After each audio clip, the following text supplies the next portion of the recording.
Hi hello നമസ്കാരം. ഏവർക്കും എൻ്റെ ചാനലിലേക്കും എൻ്റെ വീഡിയോയിലേക്കും വീണ്ടും വീണ്ടും വീണ്ടും സ്വാഗതം. ഞാനിപ്പോൾ ഇങ്ങനത്തുള്ള വിഷയങ്ങൾ എടുത്ത് റിവ്യൂ ചെയ്യാറില്ല. കൂടുതലും സിനിമ റിവ്യൂസ് ആണ് ചെയ്യുന്നത്. പക്ഷേ ഇത് ചെയ്യാതിരിക്കാൻ മനസ്സങ്ങോട്ട് അനുവദിക്കുന്നില്ല. ബേസിക്കലി എൻ്റെ ഒരു ഇൻസ്റ്റിങ്ക്റ്റ് ഇങ്ങനെയുള്ള സംഭവങ്ങൾ ചെയ്യുന്നതാണ്. അപ്പോൾ നിങ്ങൾ നോക്കി ഇവളെന്ത് ചെയ്യുക അങ്ങനെ ഇങ്ങനെ എന്ന് പറഞ്ഞിരിക്കാൻ. സംഭവം വേറൊന്നുമല്ല. ഓഗസ്റ്റ് 8, ഓഗസ്റ്റ് 9 ഈ 2 ദിനങ്ങളും ഇനി ലോകത്തിൽ ആരൊക്കെ മറന്നാലും ഇന്ത്യയിലെ സ്ത്രീകൾ മറക്കില്ല. നിർഭയ 2 എന്ന് തന്നെ വിളിക്കേണ്ടി വരും. രോഗികളുടെ ജീവൻ അല്ലെങ്കിൽ മനുഷ്യന്റെ ജീവൻ രക്ഷിക്കാൻ അഹോരാത്രം പ്രയത്നിക്കുന്ന ഒരു വിഭാഗം തന്നെയാണ് ഡോക്ടർമാർ. ആ ഡോക്ടർമാർക്കേറെയുള്ള അതിക്രമം എന്ന് മാത്രം എഴുതിത്തള്ളാൻ പറ്റാത്ത അതിനീചമായ ഒരു കൊലപാതകം, അതിക്രൂരമായ ഒരു കൊലപാതകം. അത് പറയുമ്പോൾ എൻ്റെ ഹൃദയം വിറയ്ക്കുന്നുണ്ട്. ബിക്കോസ് ഞാനൊരു സ്ത്രീയാണ്. വേറൊന്നുമല്ല, ഓഗസ്റ്റ് 8 തീയതി 3-നും, അതായത് ഓഗസ്റ്റ് 8 എന്ന് പറയുമ്പോൾ ഓഗസ്റ്റ് 9 വെളുപ്പിനെ 2-നും 4:30-ക്കും ഇടയ്ക്ക് വെറുതെ അങ്ങ് കൊല്ലുകയല്ല, ക്രൂരമായി പീഡിപ്പിച്ച്, അതിക്രൂരമായി പീഡിപ്പിച്ച് കൊന്നുകളഞ്ഞ ഡോക്ടർ, കൊൽക്കത്തയിലെ ലേഡി ഡോക്ടർ. പേര് ഞാൻ പരാമർശിക്കുന്നില്ല. നഷ്ടം അവരുടെ അച്ഛനും അമ്മയ്ക്കും മാത്രമാണെങ്കിലും ഇന്ത്യയിലെ എല്ലാ സ്ത്രീകളും, എനിക്ക് തോന്നുന്നില്ല ഒരു സ്ത്രീ പോലും ഇത് കേട്ട് വിറങ്ങലിക്കാതിരുന്നിട്ടുണ്ടാവില്ല. ഒരു ദിവസത്തേക്കെങ്കിലും ഇതിനെക്കുറിച്ച് ഓർത്ത്, അത് അമ്മമാരായിക്കോട്ടെ, യുവതികളായിക്കോട്ടെ, കുട്ടികളായിക്കോട്ടെ. ഇന്ത്യയിലെ, മറ്റു രാജ്യത്തിൻ്റെ കാര്യം എനിക്ക് അറിഞ്ഞുകൂടാ. ഞാനൊരു കേരളത്തിൽ നിന്നുള്ളൊരു സ്ത്രീയാണ്, ഒരു ചെറിയ ഇൻഫ്ലുവൻസറാണ്, ഒരു ചെറിയ ആങ്കറാണ്. അതുപോലെ ഓരോരുത്തരും, ഓരോ സാധാരണക്കാരും എല്ലാവരും വിറങ്ങലിച്ചിട്ടുണ്ടാവും, ആത്മാവ് വിറങ്ങലിച്ചു പോയിട്ടുണ്ടാവും ഈ വാർത്ത കേട്ടിട്ടല്ലേ, ഈ പീഡന കഥ കേട്ടിട്ട്. പ്രത്യേകിച്ചും അവരുടെ പോസ്റ്റ്മോർട്ടം റിപ്പോർട്ട് വന്നതിന് ശേഷമുള്ള കാര്യങ്ങൾ കേട്ടിട്ട്. അതായത് ഒരു ഗവൺമെന്റ് മെഡിക്കൽ കോളേജിൽ, കൊൽക്കത്ത പോലുള്ള വളരെ പ്രശസ്തമായിട്ടുള്ള ഒരു മെഡിക്കൽ കോളേജിൽ, RTG മെഡിക്കൽ കോളേജിൽ സെമിനാർ ഹാളിൽ ഒരു PG second year junior doctor cum student കൊലപാതകം ചെയ്യപ്പെട്ട് കിടക്കുന്നു, ക്രൂരമായി പീഡിപ്പിക്കപ്പെട്ട്. ഞാൻ അതിന്റെ വിശദാംശങ്ങളിലേക്കൊന്നും കടന്ന് മറ്റേ റേറ്റിംഗ് കൂട്ടാനല്ല, ഞാൻ ഇങ്ങനെയുള്ള വാർത്തകൾ ഇപ്പോൾ ചെയ്യാറില്ല എന്ന് ഞാൻ പറഞ്ഞല്ലോ. സഹിക്കാൻ വേണ്ടി ആരോടെങ്കിലും ഒന്ന് നമ്മുടെ വിഷമം ഒന്ന് പറയണമല്ലോ. അതിനെനിക്ക് നിങ്ങളേ ഉള്ളൂ. അതുകൊണ്ട് മാത്രമാണ് ഇതെടുത്തിട്ട് ചെയ്യുന്നത്. എനിക്ക് ഈ കൊലപാതക അല്ലെങ്കിൽ പീഡനത്തിന്റെ പോസ്റ്റ്മോർട്ടം ഓട്ടോപ്സി റിപ്പോർട്ടിലെ ഇഴകീറി പരിശോധിച്ച് നിങ്ങളോട് പറയാം. ഇതൊക്കെ നിങ്ങൾ ഓരോ ചാനലിൽ ഇരുന്ന് ഇപ്പോൾ തീർച്ചയായിട്ടും കണ്ടിട്ടുണ്ടാവും. ഓരോരുത്തർക്കും, ഓരോ സ്ത്രീകൾക്കും, പുരുഷന്മാർക്കും, എല്ലാ പുരുഷന്മാരെ അടച്ചാക്ഷേപിക്കുകയല്ല, പക്ഷേ ഓരോ പീഡന പരമ്പരകളുടെയും പിന്നിൽ എല്ലായ്പ്പോഴും ഓൾവേസ് മെന്നാണ്. പറയുമ്പോൾ പുരുഷന്മാരെല്ലാവരും, എനിക്ക് അച്ഛനുണ്ട്, എനിക്ക് സഹോദരനുണ്ട്, എനിക്ക് ആൺസുഹൃത്തുക്കളുണ്ട്. ഞാൻ വർക്ക് ചെയ്യുന്ന സ്ഥാപനങ്ങളിലെല്ലാം തന്നെയും ആൺസുഹൃത്തുക്കളാണ് കൂടുതൽ. അവരുമായിട്ടൊരു സേഫ്റ്റി ആയിട്ട്, വളരെ സന്തോഷമായിട്ട്, വളരെ ജോവിയലായിട്ട് ഒരു പ്രൊഫഷണൽ അറ്റ്മോസ്ഫിയർ വർക്ക് ചെയ്യുന്ന ഒരാളാണ് ഞാൻ. എന്നാൽ പോലും ഇങ്ങനെയുള്ള കാര്യങ്ങൾ നടക്കുമ്പോൾ എല്ലായ്പ്പോഴും പിന്നിൽ പുരുഷന്മാർ മാത്രമാണ് എന്ന് കേൾക്കുമ്പോഴാണ് ഇത്രമാത്രം നീച മൃഗങ്ങൾ ഒളിച്ചിരിക്കുന്ന ഒരു ജീനാണോ ഈ പുരുഷന്റെ ചിന്തിച്ചു പോകുന്നത്. ഓക്കെ, നമ്മൾ പുരുഷ സ്ത്രീ കഥാപാത്രത്തെക്കുറിച്ച് അല്ലെങ്കിൽ അവരെ കുറിച്ചുള്ള ഒരു കമ്പാരിസൺ, അവരുടെ ക്രൂരതയുടെ കമ്പാരിസൺ എത്രമാത്രം ആഴത്തിലാണ് നടക്കാനല്ല ഇരിക്കുന്നത്. നമ്മൾ കൊൽക്കത്തയിലെ ഡോക്ടറിലേക്ക് വരാം. ഇതിപ്പോ എത്രയായി? 2012 നിർഭയ, ഭാരതം കണ്ട ഏറ്റവും ക്രൂരമായ പീഡനം. അതിനുശേഷം നമ്മൾ ഓർത്തു ഒരിക്കലും ഇനി ഇങ്ങനൊരു സംഭവം ഉണ്ടാവില്ല. പിന്നെയും പീഡന പരമ്പരകൾ തുടർന്നു. കാശ്മീരിലെ പെൺകുട്ടി, എന്തിന്, എൻ്റെ സ്വന്തം നാട്ടില്, ഈ കൊച്ചു കേരളത്തിലെ പെരുമ്പാവൂര്, അവിടെ പൊന്നുച്ചാമി ഇപ്പോഴും തടിച്ചു കൊഴുത്തുകൊണ്ട് ജയിലിൽ കിടപ്പുണ്ട് കേട്ടോ. നിങ്ങളോട് പറയാം, നിങ്ങൾ അറിയുന്നോന്ന് എനിക്ക് അറിഞ്ഞൂടെ. ഞങ്ങളുടെ കേരളത്തിലെ ജയിലിൽ സുഖവാസം അനുഭവിച്ച് അവൻ ഇപ്പോഴും കഴിയുന്നുണ്ട്. അതിക്രൂരതയോടുകൂടി, വേദനയോടുകൂടി മരിച്ച, മുഖം ചതഞ്ഞ, മുഖം വികൃതമാക്കി കൊന്നുകളഞ്ഞ, അതിക്രൂരമായി പീഡിപ്പിക്കപ്പെട്ട് ട്രെയിനിൽ നിന്ന് തള്ളിയിട്ട് റേപ്പ് ചെയ്ത് കൊന്ന ആ പാവം പെൺകുട്ടിയുടെ കൊലപാതകി ഇന്നും കേരളത്തിലെ ജയിലിൽ സുഭിക്ഷതയോടുകൂടി തടിച്ചു കൊഴുത്തുരുണ്ട് ജീവിക്കുന്നു. അല്ലേ? സത്യത്തിൽ ലജ്ജ തോന്നുക. ഇപ്പോഴത്തെ യുവതലമുറയൊന്നും നമ്മുടെ ഭാരതം വിട്ടുപോകുന്നതിൽ ഒരു തെറ്റുമില്ല. അവർ ജീവിക്കാൻ വേണ്ടിയിട്ടാണ് മറ്റു നാടുകളിലേക്ക് പോയി ചേക്കേറുന്നത്. നമ്മുടെ പ്രിയപ്പെട്ട സഞ്ചാരി സന്തോഷ് ജോർജ് കളരൊക്കെ സാർ പറഞ്ഞ പോലെ ഒരിക്കൽ കേരളവും ഇന്ത്യയും ഒക്കെ വെറും, പ്രത്യേകിച്ചും കേരളം, ഇന്ത്യയും ഒക്കെ കെട്ടിട കൂമ്പാരങ്ങളായി മാറും എന്ന് പറഞ്ഞിട്ടുണ്ട്. ആകണം, പ്രേത നഗരങ്ങളായി മാറും ഇന്ത്യ. ഇങ്ങനെ പോവുകയാണെങ്കിൽ. കാരണം ഒരു സ്ത്രീക്ക് അവളുടെ സ്വന്തം നാട്ടില് സ്വാതന്ത്ര്യ മാസമാണ് ഇതല്ലേ, നമ്മുടെ 78 സ്വാതന്ത്ര്യ വർഷം ആഘോഷിക്കുന്ന വേളയിൽ ആ മാസത്തിൽ ആ പെൺകുട്ടി മരിക്കപ്പെട്ടു എന്ന് പറയുമ്പോൾ ഇന്നും സ്ത്രീ സ്വന്തം നാട്ടിൽ സ്വന്തം രാജ്യത്ത് ഒരു രാത്രി ആരുടെയും കൂട്ടില്ലാതെ നടന്നു പോകാൻ കഴിയാൻ സാധിക്കാത്ത ഒരു അരക്ഷിതാവസ്ഥ പിടിച്ച ഒരു ഭാരതത്തിലാണ് നമ്മൾ ജീവിക്കുന്നത്. 3ാമത്തെ വർഷമാണ് കേന്ദ്ര സർക്കാർ BJP സർക്കാർ ഭരിക്കുന്നത്. സ്ത്രീകൾക്ക് ഒരുപാട് ബഹുമാനം കൊടുക്കുന്ന, സ്ത്രീകളെ കുലസ്ത്രീകളാക്കാൻ ശ്രമിക്കുന്ന ഒരു കേന്ദ്ര സർക്കാരാണ്. തീർച്ചയായിട്ടും ഒരുപാട് നല്ല കാര്യങ്ങൾ. പക്ഷെ എന്തുകൊണ്ട് അവർ ഇങ്ങനെയുള്ള കാര്യങ്ങൾക്ക് അതിവേഗ നടപടികൾ സ്വീകരിക്കുന്നില്ല? എല്ലാവരെക്കാളും ഞാൻ ബഹുമാനിക്കുന്ന ഒരാളാണ് നമ്മുടെ പ്രധാനമന്ത്രിജി മോദിജി. എനിക്കും ഇഷ്ടമുള്ളൊരു വ്യക്തിത്വമാണ് അദ്ദേഹം. ഒരു ധൈര്യശാലി, ഒരു സിംഹം, ദ ലയൺ. അദ്ദേഹം എന്തുകൊണ്ടാണ് ഞങ്ങളെപ്പോലുള്ള സ്ത്രീകളുടെ കാര്യത്തിൽ, അല്ലെങ്കിൽ ഞങ്ങളെപ്പോലുള്ള സ്ത്രീകളോട് അതിക്രമം കാണിക്കുന്നവന്മാരോട്, അതായത് ഇനി ഒരു സ്ത്രീയെ തൊടുമ്പോൾ അവന്റെ കൈ അറിയാതെ പുറകോട്ട് വലിക്കപ്പെടുന്ന രീതിയിൽ ഒരു ശിക്ഷാവിധി എന്തുകൊണ്ടാണ് നടപ്പിലാകാത്തത്? വി വാണ്ട് ജസ്റ്റിസ് അല്ല ഞങ്ങൾക്ക് വേണ്ടത്. We want punishment to the culprit. അതായത് ഈ ക്രൂരത ചെയ്യുന്നവൻ ഇനി ഒരിക്കൽ ഒരു സ്ത്രീയുടെയോ ഒരു പെൺകുട്ടിയുടെ നേരെ കാമാർത്തിയോടുകൂടി, ശരി ദൈവം അവനെ അങ്ങനെ സൃഷ്ടിച്ചു എന്ന് തന്നെ ഇരിക്കട്ടെ, പുരുഷൻ ഇങ്ങനെയാണ് എന്നാണല്ലോ പാട്രിയാർക്കിക്കൽ സമൂഹമായ നിങ്ങൾ പറയുന്നത്. ആയിക്കോട്ടെ, നിങ്ങൾ അങ്ങനെ ഇരുന്നോളൂ. പക്ഷെ അതിനെ തടയിടാൻ, അതിനെ പ്രതിരോധിക്കാനുള്ള അവകാശം ഞങ്ങൾക്ക് തരണം. ഒന്നെങ്കിൽ വി നീഡ് ഗൺസ്. രാത്രികൾ സഞ്ചരിക്കുമ്പോൾ ഇവന്റെയൊക്കെ മുട്ടിന് താഴെ വെടിവെക്കാൻ ലൈസൻസ് ഉള്ള തോക്ക് സ്ത്രീകൾക്ക് മാത്രം കൊടുക്കുക. സ്ത്രീകൾക്ക് മാത്രം, പ്രായപൂർത്തിയായവർക്ക്. അപ്പൊ കുട്ടികൾ എന്ത് ചെയ്യുമെന്നൊരു ചോദ്യം വരും. അപ്പോൾ അവർക്ക് പോക്സോ കോടതിയിൽ പോക്സോ ശിക്ഷാവിധി, അതായത് ഏറ്റവും ക്രൂരമായി കൊല്ലുന്നവർക്ക് ഏറ്റവും ക്രൂരമായ വധശിക്ഷ നടപ്പിലാക്കുക. അവന്റെ ജനനേന്ദ്രിയം മുറിച്ചു കളയുക. എത്രയോ നല്ല ശിക്ഷ. അല്ലെങ്കിൽ അവന്റെ ജനനേന്ദ്രിയത്തിൽ ആസിഡ് ഒഴിക്കുക. ഇങ്ങനെയൊക്കെ ചെയ്താൽ എന്താ നിങ്ങൾക്ക്? ഇത് നിയമപാലകർ ചെയ്യട്ടെ, ജനങ്ങളെ കൊണ്ട് ചെയ്യിപ്പിക്കാതിരിക്കുക. അവസാനം ജനങ്ങൾ ടേൺ ഇൻടു മോൺസ്റ്റേഴ്സ് ആയി മാറും. എന്തിനാണ് അങ്ങനെ ഒരു അരാജകത്വം? ഇങ്ങനെ സപ്രസ് ചെയ്ത് ഒരു സമൂഹമാണ് പിന്നീട് സിവിൽ വാറിലേക്ക് നയിക്കപ്പെടുന്നത്. സ്ത്രീകൾക്ക് ഒരു തരത്തിലും ഇവിടെ ജീവിക്കാൻ പറ്റാത്ത അവസ്ഥയാണ്.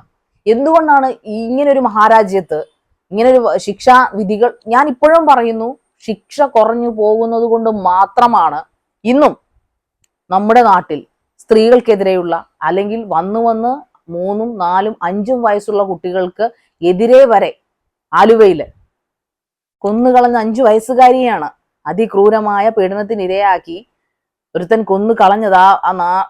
കൊടുത്തവൻ കൊന്നു കളഞ്ഞത് 5 വയസ്സുകാരിയാണ്. എൻ്റെ സ്വന്തം നാട്ടിൽ, എൻ്റെ തൊട്ടടുത്ത ജില്ലയിൽ.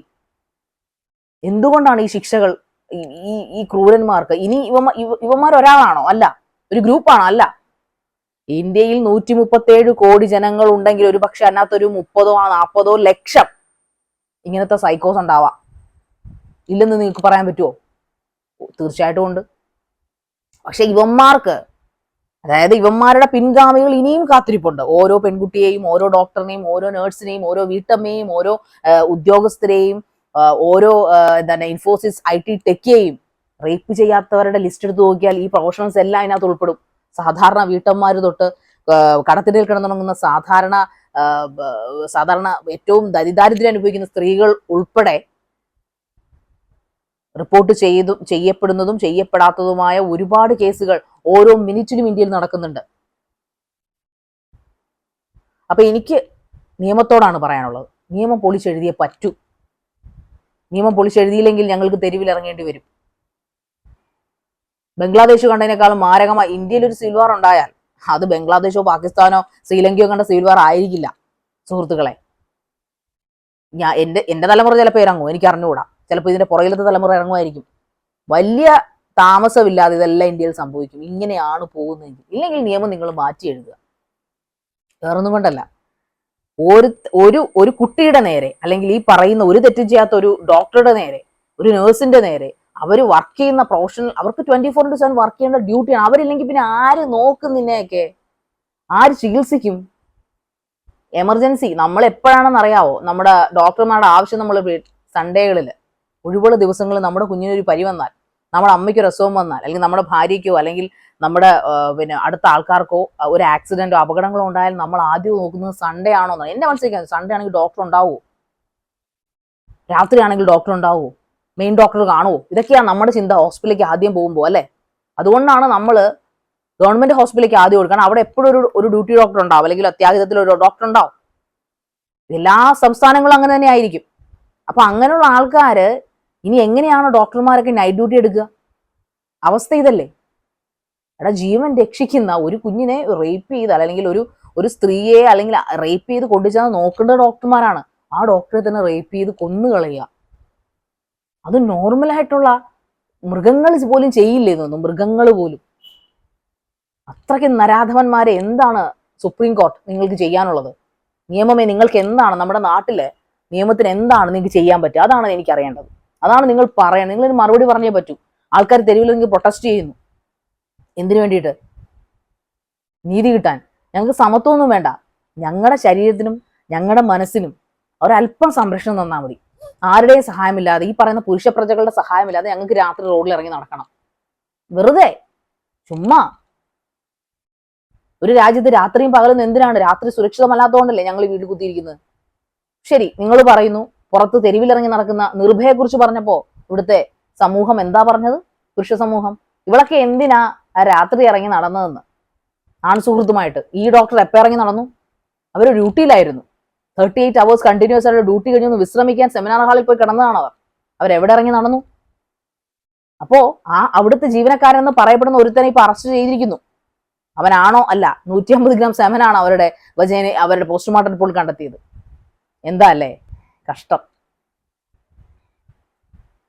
നിയമങ്ങൾ മാറ്റി എഴുതുക, നിയമങ്ങൾ പൊളിച്ചെഴുതാതെ ഇതൊന്നും നിൽക്കാൻ പോകുന്നില്ല.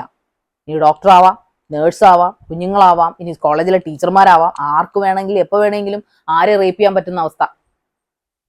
അതും ഇത്രയും തിരക്കുള്ള ഒരു മെഡിക്കൽ കോളേജ് ഹോസ്പിറ്റലിൽ, നഗരമധ്യത്തിലുള്ള ഒരു മെഡിക്കൽ കോളേജ് ഹോസ്പിറ്റലിൽ ഇങ്ങനെ നടന്നു എന്ന് പറയുമ്പോൾ ഇറ്റ്സ് അൺബിലീവബിൾ ആണ്.